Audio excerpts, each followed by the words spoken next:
ओम शांति। आज बाबा की मुरली में बाबा सुना रहे हैं, पवित्रता जो है वो आपकी मूल धारणा है। पवित्र बने बिना आप बच्चों के अंदर और दैवी गुण नहीं आ सकते हैं। तो सबसे पहले हम बच्चों को अपने जीवन में संपूर्ण पवित्रता को धारण करना है। अगर हमारी स्वयं की देह में हमारी बुद्धि जाती है, किसी और देहधारी का आकर्षण है, उसमें बुद्धि योग फंसा हुआ है। देह के संबंधों में बुद्धि योग फंसा हुआ है और इस पुरानी दुनिया के आकर्षण है, हद की कामनाएं हैं, तृष्णाएं हैं, वस्तुओं को इकट्ठा करने की संग्रह प्रवृत्ति है। तो ये अपवित्रता है। काम, क्रोध, लोभ, मोह, अभिमान, सर्व विकारों को ये अपवित्रता ये बढ़ाती है। तो आज बाबा कह रहे हैं कि संपूर्ण पवित्र बनो। संपूर्ण पवित्र बनेंगे तब आपके अंदर और दैवी गुण आएंगे। तो अगर हमारा बुद्धि योग व्यक्ति, वस्तु, वैभव, पदार्थों में ही है तो फिर हम शिव बाबा से योग युक्त नहीं हो पाएंगे, जो कि संपूर्ण पवित्रता के सागर हैं, एवर प्योर है। शिव बाबा के साथ योग लगाने से शिव बाबा के जो सर्व गुण हैं वो हमारे अंदर आते जाएंगे। और शिव बाबा की पढ़ाई पढ़ने से उस पढ़ाई को सिर्फ हमें बुद्धि में नहीं रखना, लेकिन बाबा की पढ़ाई, उन पॉइंट्स को सारी दिनचर्या में हमें यूज करना है, कदम कदम पर यूज करना है। तो ये पढ़ाई, ये पॉइंट्स सिर्फ नॉलेज तक नहीं रह जाएंगे, लेकिन ये गुणों का रूप धारण कर लेंगे। लेकिन सारे गुण हमारे जीवन में आए, हर्षित मुक्ता, मधुरता, नम्रता, उदारता, सहनशीलता आदि आदि, उसका मूल आधार, फाउंडेशन पवित्रता है। तो सब तरफ से बुद्धि योग हटा के एक बाप में बुद्धि लगाना और उसकी नॉलेज को सुनना और धारण करना, तो हमारा जीवन सर्व गुणों की खान बनता जाएगा।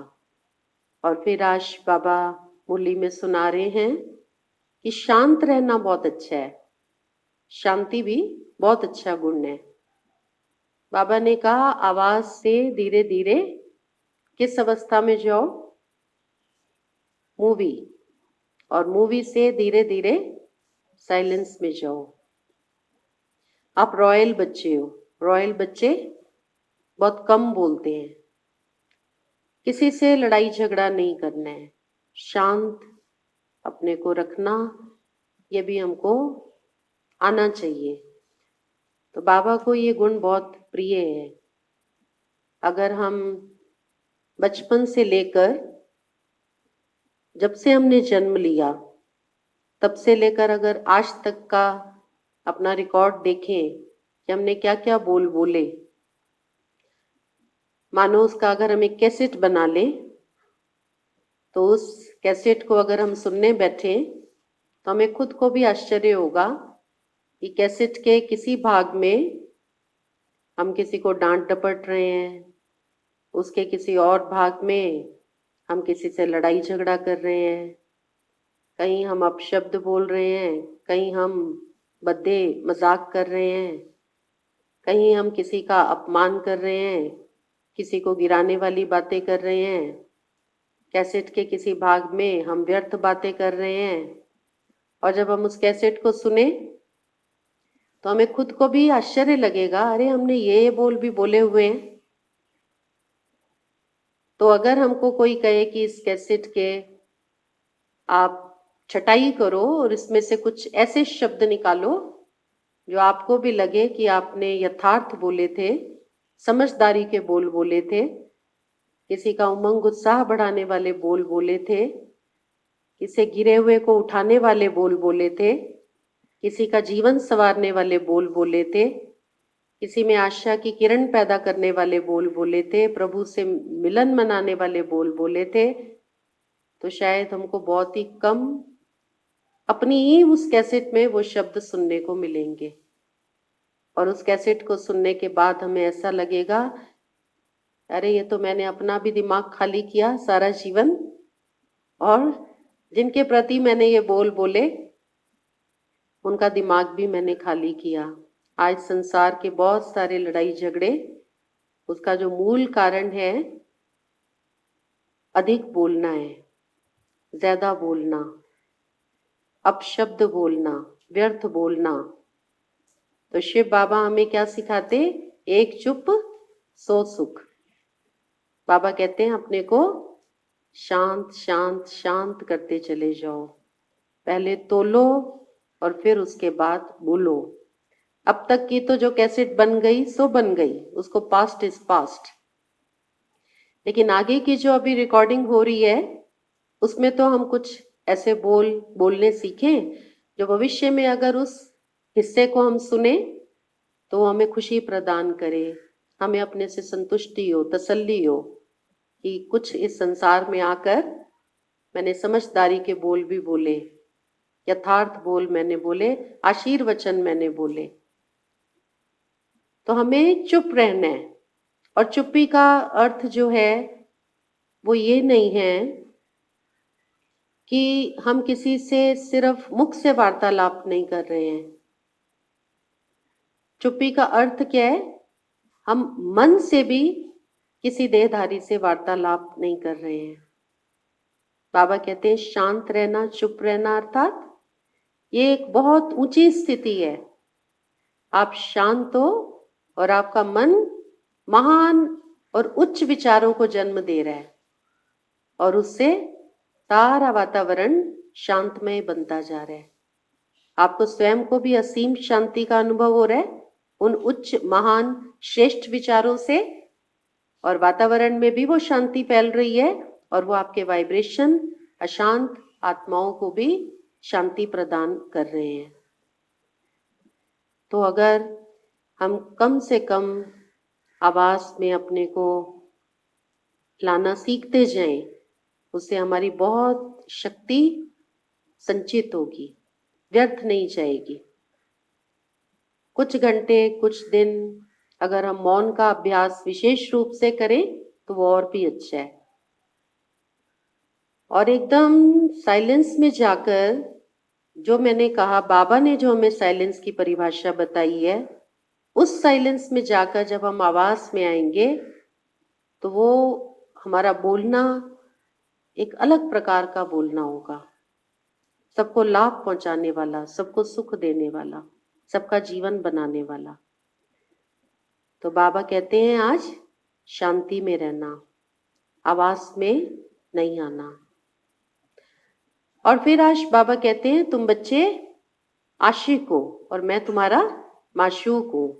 अगर तुम और देहधारियों को याद करते हो तो फिर तुम सच्चे आशिक नहीं ठहरे। तो आशिक बनकर अब मुझ माशूक को बहुत प्यार से याद करते रहो। गंगा स्नान करने से कहता है मैंने नहीं कहा कि तुम्हारे पाप विनाश हो जाएंगे।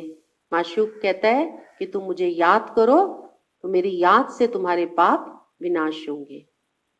और आज बाबा माताओं को, वृद्धों को सेवा के लिए बहुत कह रहे हैं। बाबा ने कहा कि माताएं अगर दूसरों को ज्ञान सुनाएं, बाबा ने ज्ञान का कलश माताओं के सिर पर तो विशेष रूप से रखा है। तो ज्ञान सुनाने में माताओं के अंदर बाबा ने कहा धीरज हो, नम्रता हो और मधुरता हो, रमणीक होकर सुनाएं, मीठी मीठी वाणी।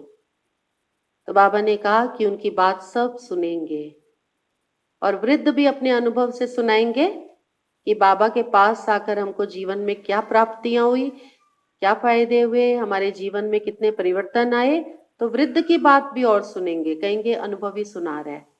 बाबा ने कहा बच्चों की बात थोड़ी कम सुनेंगे। तो बाबा आज फिर से सेवा के लिए भी कह रहे हैं, दैवी गुणों की धारणा के लिए भी कह रहे हैं, याद के लिए भी कह रहे हैं।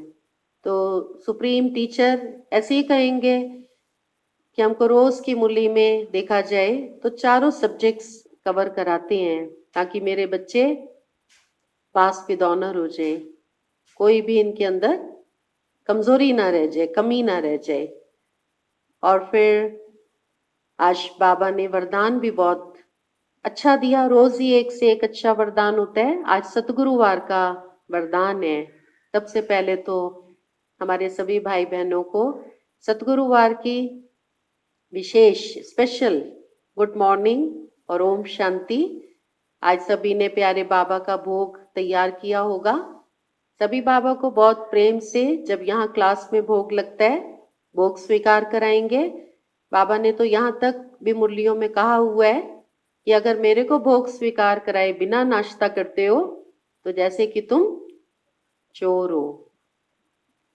प्रभु आए हुए इस धरती पर, जिनको हम युगों युगों से पुकारते थे, जिनकी हम आरतियां करते थे, गीत गाते थे, और अभी वो डायरेक्ट हमारे सन्मुख हैं।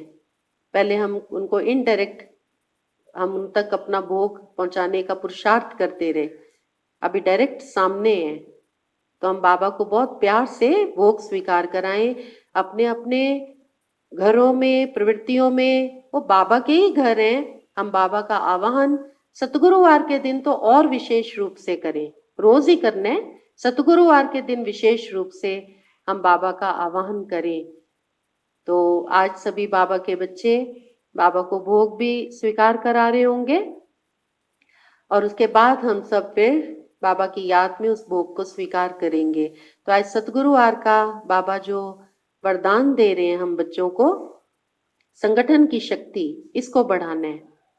तो आज बाबा ने वरदान में कहा कि आपको राय देने का अधिकार है, आप राय दो।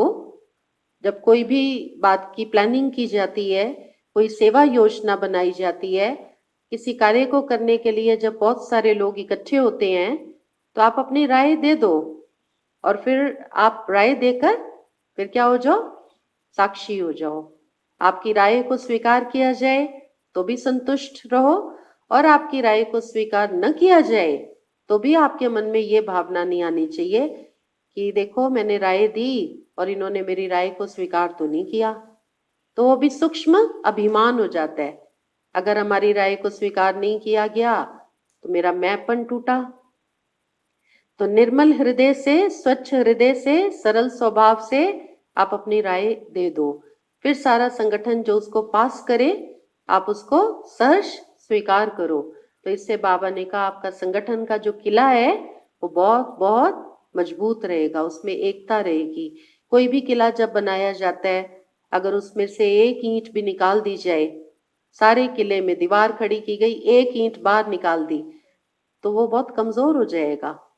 माला बनाई गई मोतियों की, और उस मोतियों की माला में से एक मोती निकल के अलग हो गया तो उस माला का क्या महत्व, क्या मूल्य रह जाता है। तो हम भी इस संगठन के भागीदार हैं, इसके हम हिस्सा हैं। तो बाबा की ये शिक्षा है कि राय दो, ऐसा नहीं कि राय नहीं दो, लेकिन फिर बहुत इनोसेंट होके, सरल स्वभाव से आप उसको जो भी डिसीजन सामने आता है स्वीकार भी कर लो, तो आपका संगठन मजबूत रहेगा। और फिर अंत में बाबा आज कह रहे हैं कि ये योग कैसा है, सिद्धि प्राप्त कराने वाला है। तो एक की याद से आप सर्व सिद्धियां प्राप्त कर सकते हो। तो अपने मन और बुद्धि को कहाँ एकाग्र करो, एक शिव बाबा के ज्योति बिंदु स्वरूप पर।